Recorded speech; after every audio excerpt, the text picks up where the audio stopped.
Now starting with the another topic of the unit 2। और ये दूसरा टॉपिक क्या है? सम ऑफ प्रोडक्ट्स और प्रोडक्ट ऑफ सम्स। आज हम लोग दो टॉपिक के बारे में बात करेंगे, एसओपी और POS, sum of product and product of सम।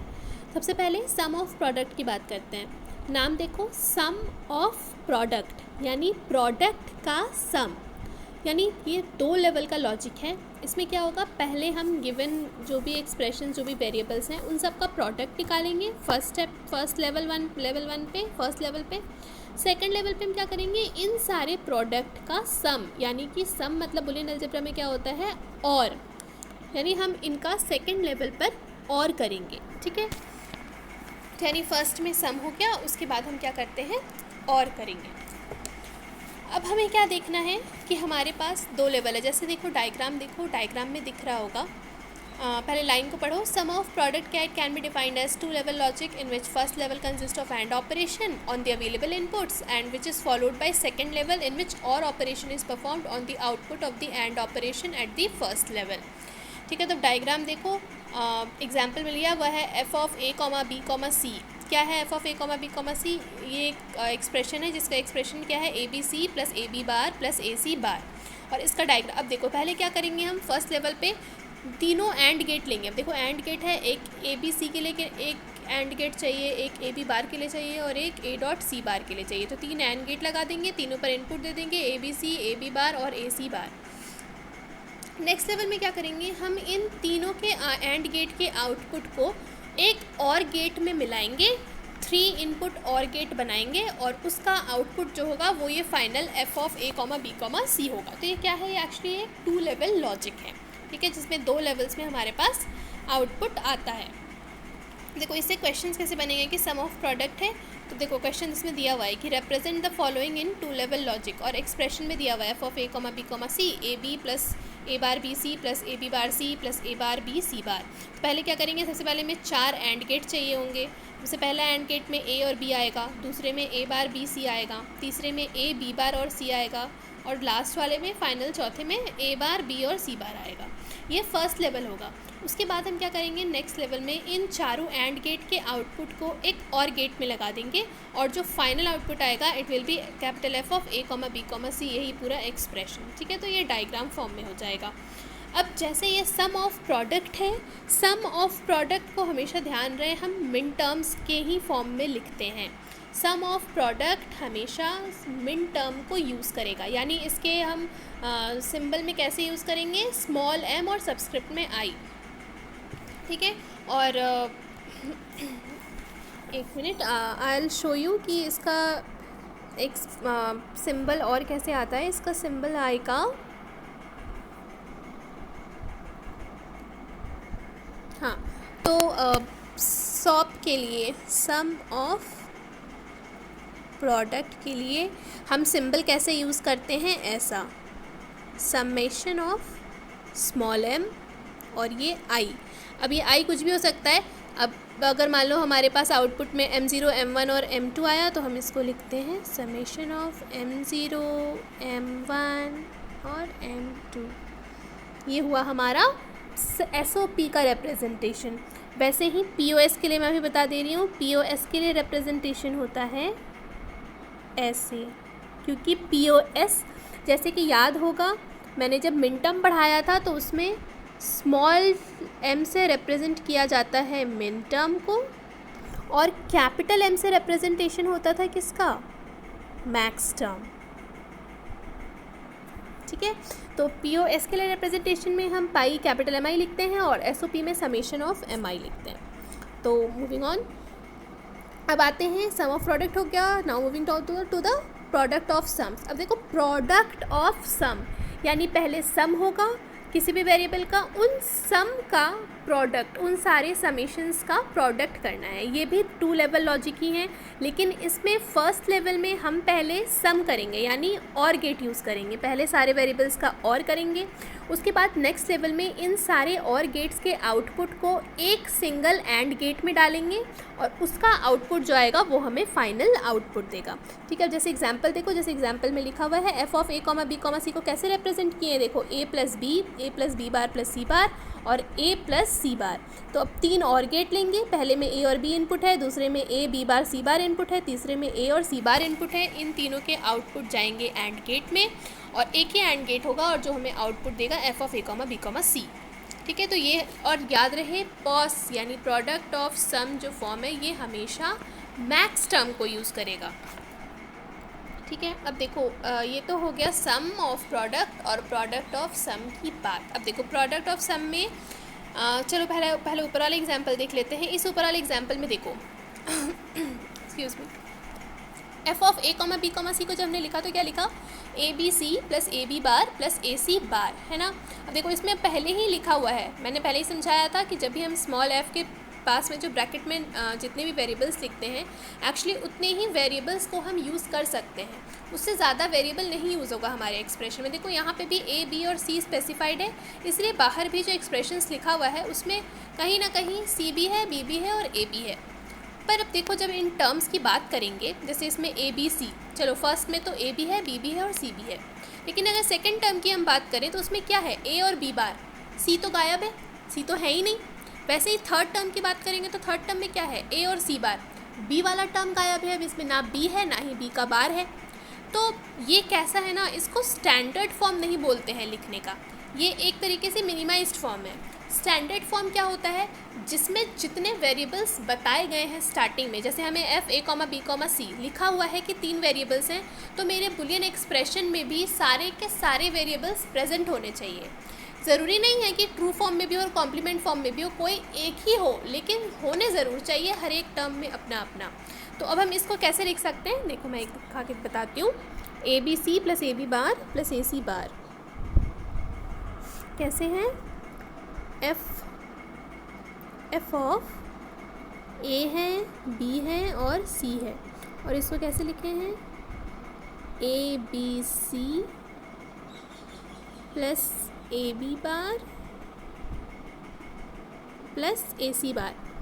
अब देखो अब इसमें हम क्या कर सकते हैं, इसका कैनोनिकल फॉर्म या फिर standard form, that's what we call it. और इसको हम कैसे लिख सकते हैं, अब जैसे इस वाले सेकंड टर्म में हमारे पास c नहीं है तो हम क्या करेंगे, c को लाएंगे। कैसे लाएंगे, देखना ध्यान से क्या कर रही हूँ मैं अभी, a b बार ब्रैकेट डाला c प्लस c बार।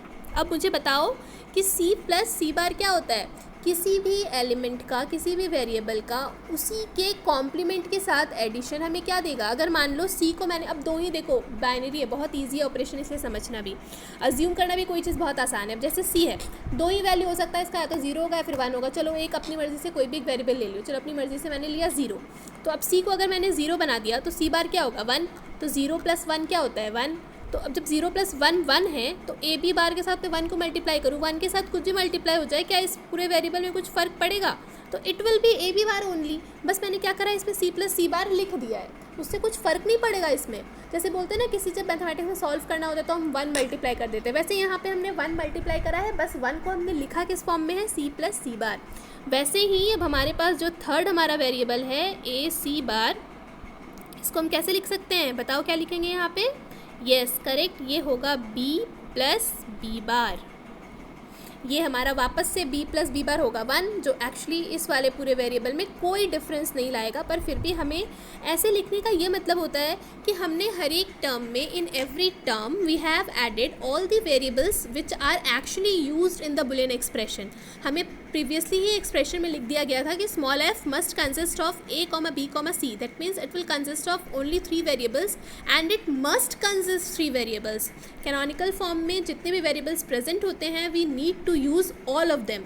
तो यहाँ पे जब 3 स्पेसिफाइड थे तो हमें तीनों का यूज़ करना है, लेकिन जब सेकेंड टर्म और थर्ड टर्म में c और b टर्म मिसिंग था तो हमने क्या करा, उसको c प्लस c बार और b प्लस b बार करके उसी टर्म में मल्टीप्लाई कर दिया है। मल्टीप्लाई करने से वी विल हैव 1 और it will make no difference to the actual expression, but yes now it is consisting of all the variables which are actually specified.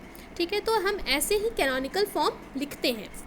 Canonical form लिखने का एक तरीका है, देखो यही समझाया गया है कैनोनिकल एसओपी में। इसमें देखो यही किया है, एग्जाम्पल को देखो, f ऑफ a, c में 4 हैं, लेकिन चारों टर्म में जैसे a b के साथ c नहीं है, फिर ऊपर वाला जो ऊपर वाला एग्जाम्पल है तो वो सब एसओपी का, लेकिन वो कैनोनिकल एसओपी नहीं है। अगर कैनोनिक और नीचे वाला जो एग्जाम्पल है इसको देखो, सब में ए बी, सारे टर्म्स में, चारों के चारों टर्म में ए भी है, बी भी है, सी भी है, चाहे वो ट्रू फॉर्म में हो या कॉम्प्लीमेंट फॉर्म में हो, does not matter. What matters is कि we need to have all the variables specified earlier. तो जितने स्पेसिफाइड 3 हैं तो चारों के चारों टर्म्स में we have all the variables there. तो ये होता है कैनोनिकल फॉर्म। अब अगर लेकिन प्रॉब्लम ये है कि अगर मुझे किसी बुलियन एक्सप्रेशन में ऐसा कैनोनिकल फॉर्म नहीं दिया गया है और मुझे बनाना है उसको कैनोनिकल, तो हम कैसे बनाएंगे? उसके लिए देखो ये स्टेप्स हैं, देखो लिखा हुआ है conversion of SOP into canonical SOP. Canonical SOP is also coined as standard SOP, यानी कैनोनिकल ही एसओपी को हम स्टैंडर्ड एसओपी भी बोलते हैं। तो क्वेश्चन में ऐसे भी पूछा जा सकता है कि convert the given SOP into its standard form, चाहे वो स्टैंडर्ड फॉर्म लिखा हो या कैनोनिकल फॉर्म लिखा हो, they are both one and same, ठीक है। तो देखो सबसे पहला स्टेप क्या है, check whether each term in the given SOP is min term और नॉट। ऑब्वियसली मिन टर्म ही, अगर मिन टर्म नहीं है, मिन टर्म तो होगा ही, लेकिन फिर भी चेक करना एक बार। और स्टेप 2 क्या है, अगर कोई भी वेरिएबल मिसिंग है, if there is any variable missing in the product term, then that particular product term is multiplied with variable plus variable bar. अभी मैंने यही एग्जाम्पल में दिखाया है, जब मैंने एग्जाम्पल दिया था अभी क्या किया है, देखो वेरिएबल प्लस वेरिएबल का बार, देखो मैंने यहाँ पे यही किया है। इसमें सी टर्म मिसिंग था, यहाँ पर हमारा सी टर्म मिसिंग था, तो मैंने क्या करा है, वेरिएबल है सी और प्लस सी बार, वेरिएबल प्लस वेरिएबल बार को इस टर्म के साथ मल्टीप्लाई कर दिया। वैसे ही इसमें हमारे पास बी मिसिंग था, तो मैंने क्या किया, बी वेरिएबल और प्लस वेरिएबल बार, बी बार को इस पर्टिकुलर टर्म के साथ मल्टीप्लाई कर दिया। और यहाँ पे भी यही बोल रहा है, देखो लिखा है missing, then that particular product term is multiplied with variable plus variable का बार। तो ये एग्जाम्पल है, एक एग्जाम्पल देखो, किसी भी एक एग्जाम्पल को ध्यान से देखो and you will be able to solve it, तो समझ में आ जाएगा कि हो क्या रहा है, ठीक है। नाउ मैं इसके पीडीएफ तो प्रोवाइड करूँगी ही, क्वेश्चंस भी दूंगी, एक बार उसको सॉल्व करके देखना, दे आर द सेम, जैसे मैंने पिछला सॉल्व करके एग्जाम्पल दिखाया है वैसे ही this is also an another example.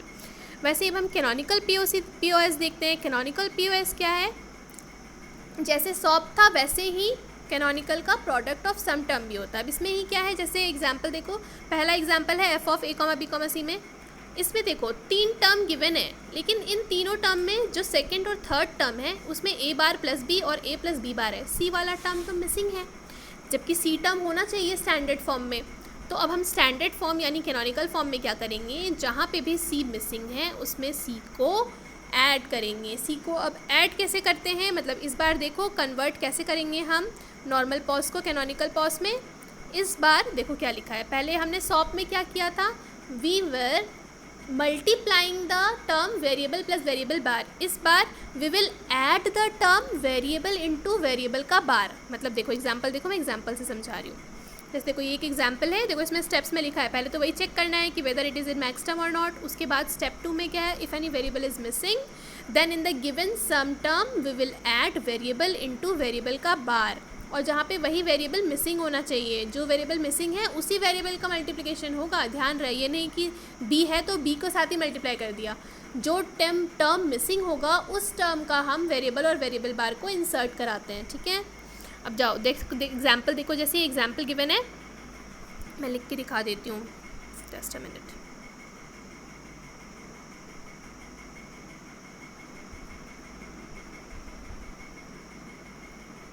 क्या है, ए प्लस बी प्लस सी बार, यानी पहले तो एफ गिवन है ए कॉमा बी कॉमा सी, और ये क्या है ए प्लस बी प्लस सी, यही था ना, ए प्लस बी प्लस सी बार है, फिर ए बार प्लस बी, फिर है ए बार प्लस बी, और एक मल्टीप्लिकेशन में और एक टर्म क्या है, ए प्लस सी बार, ए प्लस सी बार। अब इस बार हम क्या करेंगे, अब देखो सबसे पहले तो हम ये चेक कर ले कि मैक्स टर्म में है, तो देखो मैक्स टर्म में तो है ही, प्रोडक्ट ऑफ सम ऐसे ही तो लिखते हैं, तो भाई ऐसे ही टर्म में है, ठीक है, ये सब तो ठीक है। अब दूसरा चेक करना है कि इसमें कौन सा टर्म मिसिंग है। इसमें ए बी और सी 3 टर्म है, इसमें भी हमारे पास 3 टर्म तीनों है, ए भी है, बी भी है, सी भी है। इसमें देखो हमारे पास सी मिसिंग है और इसमें हमारे पास बी मिसिंग है। तो अब हम क्या करेंगे, चलो लिखते हैं। लिखेंगे कैसे, इसको तो एज इट इज़ लिख देंगे, it will be A plus B plus C bar. इसमें क्या करेंगे, A bar plus B plus missing क्या है, सी, तो फिर सी डॉट सी का बार और ब्रैकेट क्लोज। अब बताओ, जब सी टर्म मिसिंग है, किसी भी टर्म का उसी टर्म के कॉम्प्लीमेंट के साथ मल्टीप्लिकेशन हमको क्या देता है, अगर नहीं पता है क्या देता है, वैसे तो ये रूल है, अगर नहीं भी पता है तो एक बार वापस से फिट करके देखो, अज्यूम करके देखो, 0 या फिर 1 ले लो। चलो मैंने सी को 0 लिया, तो 0 इंटू 0 का बार 1, 0 इंटू 1 इज इक्वल्स टू 0। अब इसी को चलो 1 लेके देखते हैं, सी को 1 लिया तो C bar will be 0, 1 0 is equals to 0। यानी कुछ भी ले लो value, it will always yield the value as 0, मतलब ये तो कैंसिल ही होने वाला है। यानी हमारा जो टर्म पहले था ए बार प्लस बी, वही अभी भी रहेगा ए बार प्लस बी।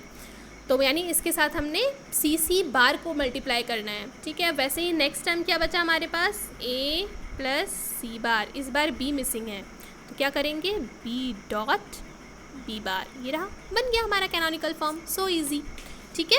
तो बस यही करना है। चलो ओके, नेक्स्ट वाला जो पॉइंट है उसको will learn in another video.